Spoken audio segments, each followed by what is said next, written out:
Don't Hug Me I'm Scared is a really old series, with the very first episode releasing in 2011. Over the next 5 years, the series would go on to have 6 short episodes. And that's pretty much all we got, besides this cancelled pilot, which we weren't able to see anyways. That is, until now, as 6 years later, another 6 episodes were released. But there seems to be a bit of a debate going on with the newer episodes. I've seen quite a lot of criticism directed at them for quite a few things, so I'm gonna go over the series and try to explain why I think the new episodes don't just add to the series, but make it even better than ever. But first, let's go through the basics. For those who aren't already aware of the series, what is Don't Hug Me I'm Scared?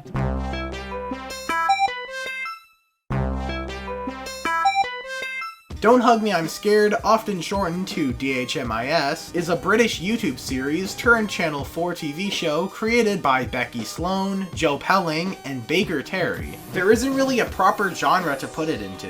While the show looks like it was made for toddlers, there's more to it than meets the eye. The whole gimmick being that it isn't actually a children's show, but instead, a spooky. But it doesn't really fall into the horror category either, as the horror depicted here is a much more subtle psychological meta aspect of the show. There are disturbing and creepy moments, sure, but as a whole, the show's still pretty funny, albeit a bit dark at times. But the most accurate word that's been used to describe it is surrealist. There's a lot of creativity in its presentation, from puppets to CGI to traditional 2D animation, and the show isn't afraid to go a bit wild at times. Think of the general format of the show like Sesame Street, but all the writers were high on LSD. It explores concepts like time, computers, love, and dreams, all the while having new characters appear to sing a song about the topic at hand. But things eventually devolve into some spooky imagery. But that's just the original series. Let's see how these new episodes hold up compared to the original. When you meet a businessman, you must shake him by the hand. Before going into these new episodes, I want to say I wasn't really a big fan of the series. I watched the older episodes at some point, then I kinda just forgot about it. But after watching the new episodes, I was pleasantly surprised. Before going further, I'm gonna have to give a spoiler warning for some of the concepts and ideas on these newer episodes.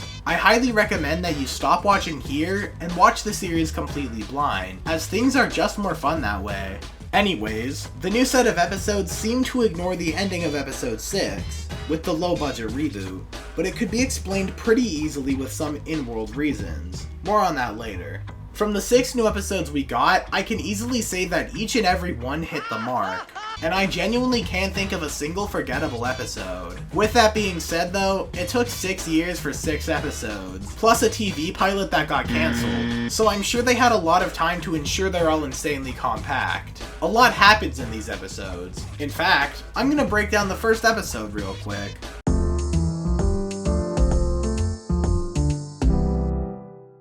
So the episode begins with the homies all hanging out at the table, preparing to spend their day doing nothing, an event Red Guy is very excited for. But unfortunately, Mallard is bored of doing nothing. Then this briefcase man shows up and tells them to all go get a job. And they follow along as he sings a silly little song. Then he kinda just abandons them in a factory that specializes in bits and parts. That is, of course, after showing them unemployed Brandon. So then the guys all get their roles. Red Guy becomes the boss, and Yellow Guy makes bits and parts. But Mallard doesn't really seem to fit in. Maybe it's because he's a bit of an asshole to the people working there. Attention freaks! How do we get out of here and away from you immediately? Then again, Duck was the one who wanted to do something on Nothing Day, so maybe this is karma for it. So then they go through the regular work routine, with Duckman getting the short end of the stick in every scenario. He doesn't get a proper lunch, he has to watch a workplace safety video, and when he goes to Red, he gets fired.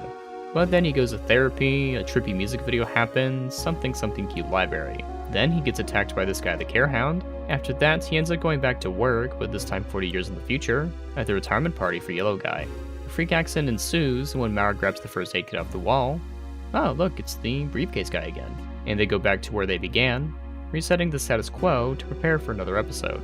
Playing with the status quo trope is something this show does quite a lot, with several episodes looking like they'll make some sort of narrative progress, only for the show to get back to being episodic the very next episode. And they even explain it later on. This is because of the reveal of Leslie, a very meta character who's the one responsible for resetting things back to the norm at the end of each episode, even when it seriously looks like the show's about to continue a narrative. This can also explain why the original ending from episode 6 is completely ignored here. Leslie could have just reset them back to the status quo. It kinda reminds me of Cabin in the Woods in that sense, deconstructing a common trope in an interesting way that you can use for every episodic TV show. Pretty much every aspect of this show was cleverly thought through, like this song from episode 2 foreshadowing every teacher besides the one from that episode, or some of the characters from the YouTube series appearing in various scenes. The attention to detail is phenomenal. Here's an example I was able to catch. In the episode Friendship, the computer asks whether or not Yellow Guy's breathing, and the Duck and Red Guy both react with confusion. First question, is he breathing? You mate, breathing? What? What's breathing? I believe this was also referenced in the transportation episode, where in the song, the duck reaches out of a submarine window and grabs a rock. While it could just be cartoon logic and nothing more, I'd like to think it's a neat little Easter egg for those who are paying attention.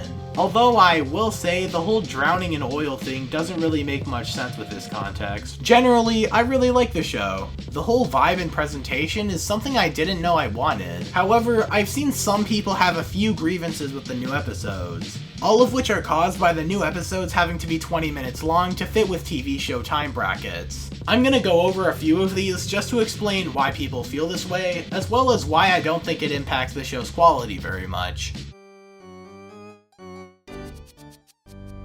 The first criticism is that the newer episodes aren't as scary as the older ones. I've seen this being brought up quite a few times, and I guess I'll have to somewhat agree, but it doesn't really affect the quality of the episodes. The original 6 YouTube videos all shared a similar formula. The teacher character appears, sings a song that teaches something, then a turning point happens roughly halfway through that makes things get all weird and disturbing. But with the new, longer episodes, while they still have the same teacher dynamic, the way the story actually plays out is more gradual, with several segments with varying levels of horror. The show also constantly subverts the expectations of the watcher. Of course there's the false narrative, but there's others too. Like how the electricity episode has the joke where Yellow Guy's running on batteries, only to have it actually be a serious turning point in the episode, even while it was shown in the context of it being a one-off joke. DHMIS was never a strictly horror-based series anyways. There was always a slight comedic aversion, and making the show funnier adds character and separates it from the original series.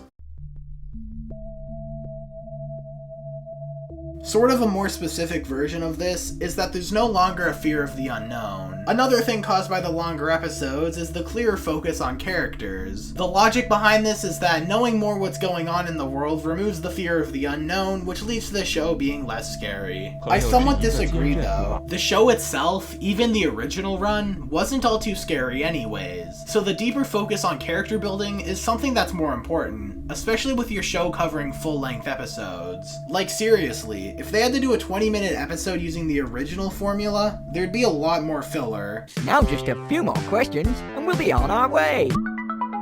As the original episodes were only as long as they needed to be. Overall though, I really enjoyed watching through the new episodes of DHMIS, and I highly recommend watching it. The atmosphere and world building alone are well worth the time investment, and you're bound to walk away with at least a somewhat positive experience of it. My biggest complaint is just that there aren't more episodes, but I understand that the ones we got were more than worth the 6-year wait. Alright, bye.